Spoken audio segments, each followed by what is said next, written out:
Minister Keerthana அவர்கள் பேசினது கரெக்டா?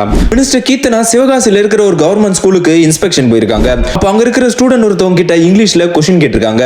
அந்த ஸ்டூடெண்டால ஆன்சர் பண்ண முடியல. அதனால மினிஸ்டர் கீர்த்தனா அங்க இருந்த டீச்சர்ஸ் கிட்ட, பாருங்க இவங்களால இங்கிலீஷ்ல கொஸ்டின் கேட்டா ஆன்சர் கூட பண்ண முடியல.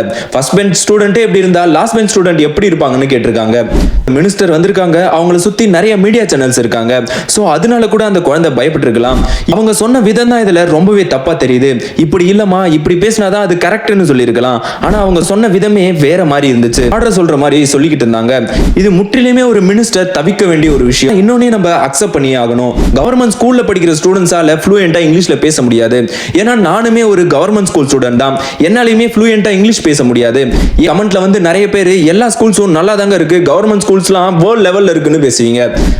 நீங்க சிட்டில இருக்கிற கவர்மெண்ட் ஸ்கூல்ஸை பத்தி மட்டும் பேசாதீங்க. வில்லேஜ்ல இருக்கிற நிறைய கவர்மெண்ட் ஸ்கூல்ஸ்ல நிறைய ஃபெசிலிட்டிஸ் கிடையவே கிடையாது. நம்மளோட எஜுகேஷன் சிஸ்டம் நல்லா இருந்தாலும் நம்மளால ஃப்ளூயண்டா இங்கிலீஷ் பேச முடியல. சிட்டில இருக்கிற கவர்மெண்ட் ஸ்கூல்ஸோட இன்ஃப்ராஸ்ட்ரக்சர்லாம் நல்லா தான் இருக்கு. ஆனா வில்லேஜ்ல இருக்கிற கவர்மெண்ட் ஸ்கூல்ஸோட நிலைமை என்ன? கவர்மெண்ட் ஸ்கூல்ஸோட லெவலையும் அப்கிரேட் பண்ணணும், கவர்மெண்ட் ஸ்கூல்ஸ்ல டீச்சிங் பண்ற டீச்சிங் லெவலையும் அப்கிரேட் பண்ணணும்.